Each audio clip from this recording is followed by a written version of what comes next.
So real recently, man, a guy that was from Connecticut, right? He was locked up on a 4-year sentence, right? So you know when you get out of jail, right, you go to the halfway house, and apparently the guy, I don't know if the social media or the real world he was just itching for, he couldn't. Yeah, but you have to. It's just like coming home and being on the monitor. Okay. You have to finish the process. Okay. If you cut that mud, your ass is going back to jail. If you leave the halfway house and don't return back, okay, your ass is going back to jail. okay. You know? So this guy, not only did he go to the halfway house, this guy decides he's going to go home in Georgia and go to his birthday party. Okay. Well, some way the cops got invited. Okay. He gets locked right back up. No doubt. What's your thoughts on it, man? Tales from a crib, man. OG Percy, man. Fresh off a Central unit, man. I had to get transferred to a halfway house, man. I couldn't parole back to Fort Worth, man. Right. Let's go, Dominic. You ain't talking to no rookie, man. Yeah. Shit, man. Say, but anyway, let's go, man. Shout out to Diamond. Say, hold on. Yeah. Shout out to Diamond, because guess what? Ain't nobody never asked that.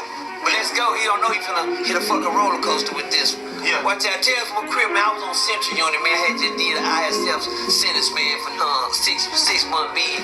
And they told me I couldn't go back to Fort Worth. No gangbangers are being transported back to their county at this time. This is back around 95, 96. You understand me? Right. Gangbangers is all-time high. So I say, come on, cuz y'all gotta send me back to where the fuck y'all picked me up at. Shit, then y'all pick me up in Turn County. I'm going back. Say, no Turn County gang members are going back to Turn County. Yeah. Oh, that's a rap on that. Y'all would not be going back there. Yeah. Gangbanger that showed too goddamn acts back then. Yeah. The show ain't no. So y'all will be transferred out to y'all county, period.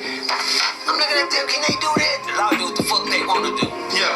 They do what the fuck they want to do. Ain't no, can they do that shit? They doing that. Yeah. Do you want to go home, nigga? Yes, I do. You know, because anybody gonna say what they want to do to get the fuck from behind that goddamn TDC, being inside any type of incarceration. I don't give a fuck if you living in cubicles, if you're living in a pod, nigga, if you're living behind bars, nigga. I'm gonna say that again. I don't give a fuck if you're living in your cubicles, if you're living in your pod, or if you're living behind them bars, nigga. Don't nobody wanna be the fuck locked up. They tell you can go to a halfway house right now, Right. you niggas gonna take that. Ain't now one of you niggas gonna sit there and say, shit, nigga, fuck that, I'm doing the rest of my time.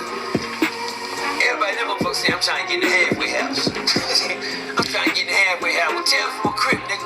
For OG Percy was, you know, shipped to a motherfucking halfway house. Shout out to the Johnson Center, man. Yeah. Midland, Texas, man. Them shit dogs sent me way to west. This was gonna fuck y'all up. And me too. I got lucky. I'm getting shipped to a county that I actually got a daddy that lives there. Now, just think about it. All these other niggas that's getting shipped with me, they not nowhere from down there. This just happened to be the place that just opened up a new halfway house that was called the Johnson Center. Right. Shout out to the halfway house coordinator Barry, man. The coordinator Big Barry, man, he was a biker. You know, he was a recovering addict biker, man. He ran the facility. Him and a couple of more guys. But shout out to Barry, man. When I got there, Barry was my challenge. I went to the Johnson Center, man. I got dropped off at the Johnson Center, man, and I never forget the first day when I got there. I called my dad and told him I'm in Midland. He said, "Where, son?" I said, "Daddy got me at this place over here." He said, "What?" My daddy pulled up in his work vehicle, and he looked at me. My dad said, "God damn," that's when he knew Daddy. He looked at me like, "God damn, son, what size you wear now?" That's all my daddy could say. I'm looking at my daddy's face like he was like, "God damn," you know. I never get what I see my stepmama. My daddy talking about, boy, he never tell me this shit, but he just told he said, "That goddamn person big as a motherfucker. That person such and such, baby, he all solid." And he go crazy. Yeah, so man, I seen my daddy, man. Let me get y'all, and my daddy hugged me, and he said, "Son, I'll be up here tomorrow to bring you, a couple t-shirts if you can fit them. Now, I gotta get you something new." okay, yes sir, daddy. And I was happy to see my daddy pull in the back. And he left and I went back inside the bed and I was sitting out like, damn, I seen my daddy, man. You understand me? That was just like a visit. You dig what I'm saying? I've been gone for a long time. You understand me? Before I hit that camp, before I hit that little camp and did my little stretch over there. But anyway, I'm at the halfway house now, so at this halfway house, y'all gotta understand one thing and two things for sure. Anybody that did halfway has time. That's right, I said it. Halfway house time.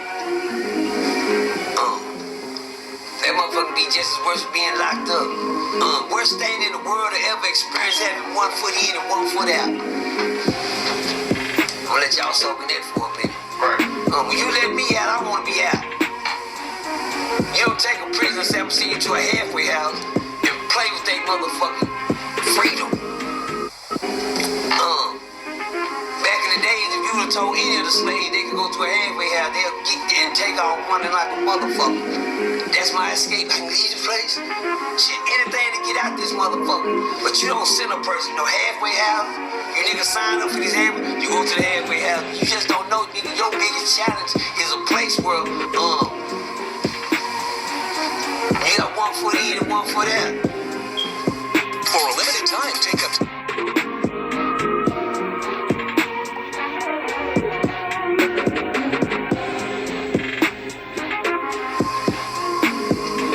Shit, man,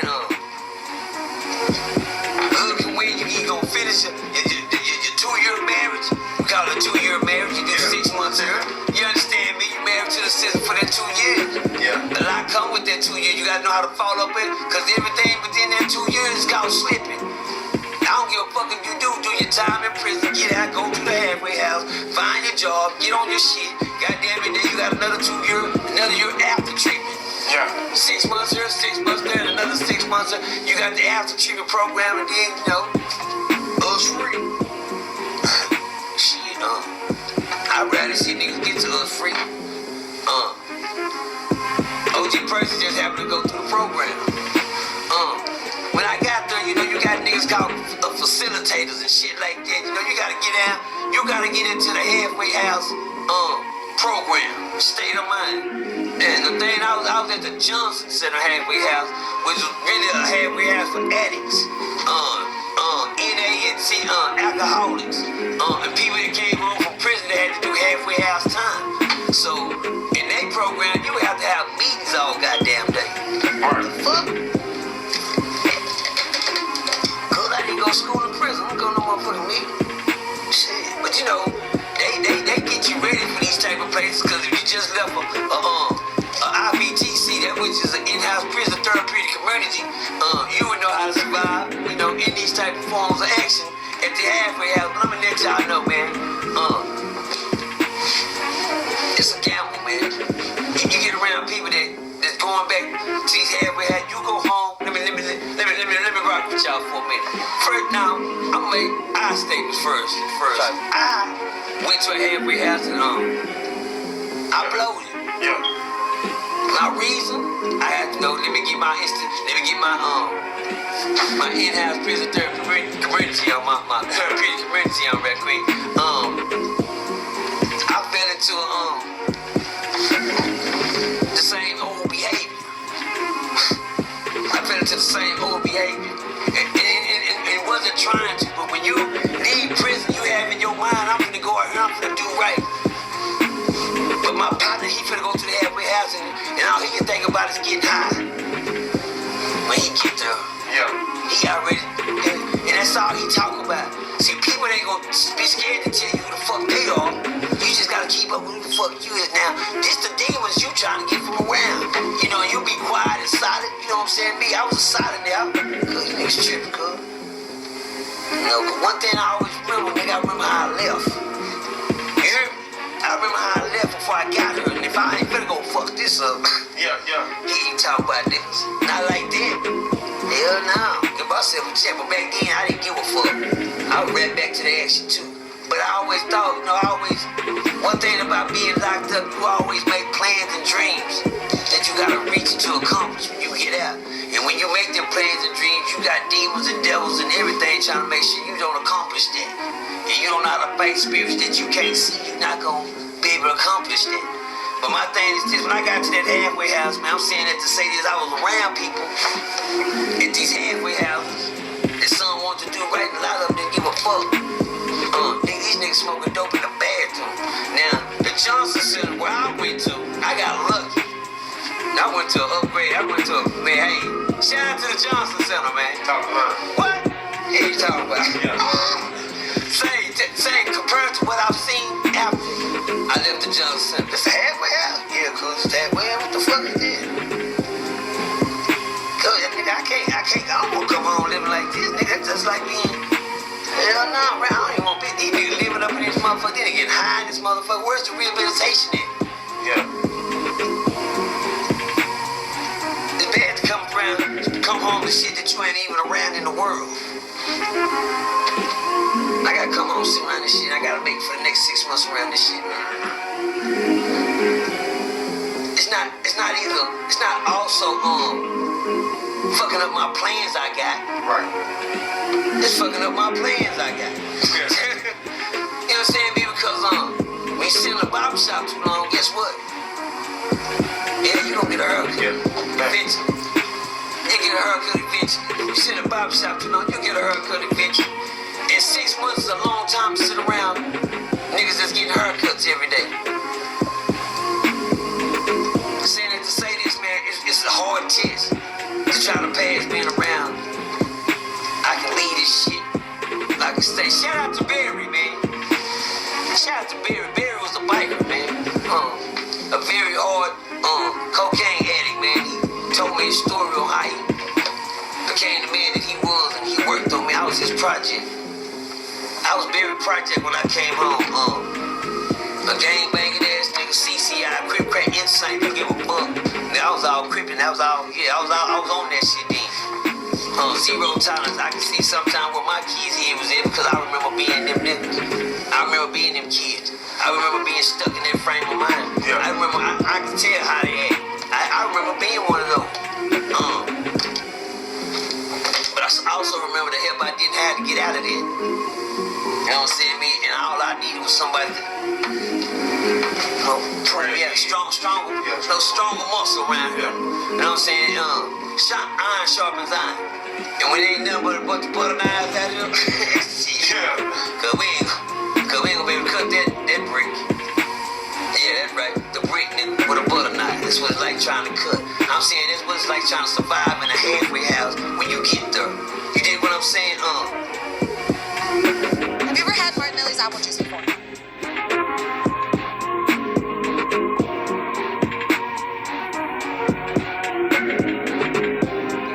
You dig what I'm saying? Barry looked out for me every day. He would come talk to me. Say, hey, Percy, come talk to me. Man, I don't want to talk to you, girl. I don't want to talk to you, Barry. Man, Barry wanted to, because he was a mind picker. He really wanted to see what was coming out this guy's mind. Why he ain't getting it. So he would sit down and he would tell me about his bike, because he was a biker. He showed me when he had the big handlebar mustache. He kept the bald head. He about 6'8". Yeah. Big and stocky as a motherfucker. He was a biker. He wore his vest every motherfucking day to work. You understand me? He pulled up on this big motherfucker. Sound like you can hear him before he turn off the goddamn highway. I can hear him coming. Here come Barry. Oh my God. Damn. A motorcycle that make the building shake. He pulled his goddamn helmet off and tell me this is a motherfucking $1,500, $2,500,000 helmet. Man, come on, quit lying. I don't know I paid that for no fucking, yeah. He said, I remember when I was on my drugs, I wouldn't even buy nothing like this. Yeah. I couldn't afford a bike like this person when I was, and he would tell me more about his habit than anything. How he would haul nigga because his size, he was big as a motherfucker. We would go in there and work out. He come in there and work out with me in the, on the facility. They had a nice facility at the Johnson Center. Weight room and everything. When he get off of work, he'll come back up to the job, peek in the room, say, I just came to check on him. He said, I'm off work today, and then have his little shirt on muscle. I said, look at that big ass white boy big like, if I had to name a white boy, he was big like, he big like, like Stone Cold, Steve Austin. That's what Right. I would give him to a T. Right.